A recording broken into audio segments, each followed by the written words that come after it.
Hi guys, one of the reasons I point to Sir John Curtice, the polling expert, is because he's an expert and he's been right about pretty much every election, be it general or local, over the last number of years.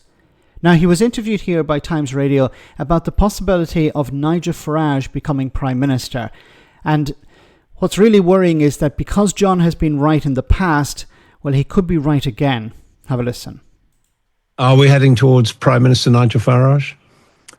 Well, I think the answer to that question is that we can't dismiss the possibility, although we're not necessarily heading in that direction. I mean, what one needs to understand about reform is that it is very, very much winning ground among a particular niche market. For example, and I think this is perhaps not sufficiently widely appreciated, if you actually just look at those people who voted Leave in the 2016 referendum, and that's an indicator not just of people's attitudes towards the European Union, it's people who more broadly are socially conservative.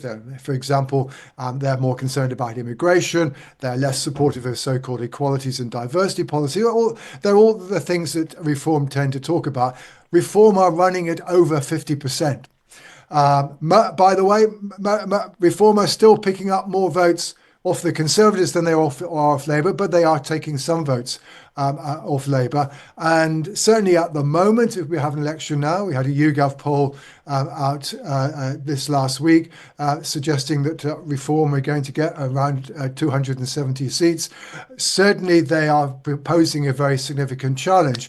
I think the question they'll have is that given that they are primarily getting voters from a particular section of our society, whether or not that's a sufficient foundation ultimately to be able to carry Nigel Farage to Prime Minister. But certainly I think what one can say is that the last 12 months is now very clear that Nigel Farage is posing an existential crisis for the Conservative Party, and in doing that is certainly posing a significant threat to the future political career of many a Labour MP, because although Reform may be taking more votes off Conservative and Labour, in doing that, Reform are now doing well enough to be able to overtake Labour in many of the constituencies that Labour gained from the Conservatives last year, because Reform had taken so many votes off the Conservatives that Labour were able to nudge ahead. And I'll leave a link in the description of this video to the entire interview because he talks about a lot of things here, but I just want to focus on this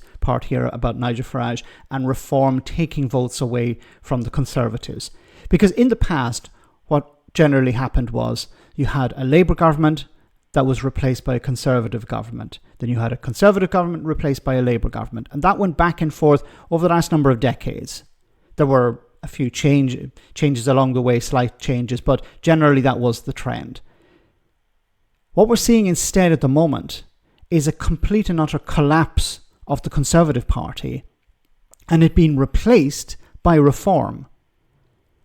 But you're also seeing a rise in support for the Greens and the Liberal Democrats. So Labour are stuck in a very difficult spot. They have a leader who's deeply unpopular. I don't see Starmer lasting much longer. This backbench rebellion, while it has been dampened somewhat over the last number of days, could create more problems for him in the future. Because now backbenchers see, well, if we organise together, we can steer the government in a different direction. So I mentioned this before, like the ERG created massive problems for Theresa May and the Conservatives, you could see something like that happening within the Labour Party. So that's one problem for Keir Starmer. The other problem, of course, is Reform. While, as Sir John Curtice pointed out here, in the past, the last general elections, Labour benefited because the vote was split on the right between Reform and the Conservatives, and that allowed Labour to pick up seats in Conservative constituencies.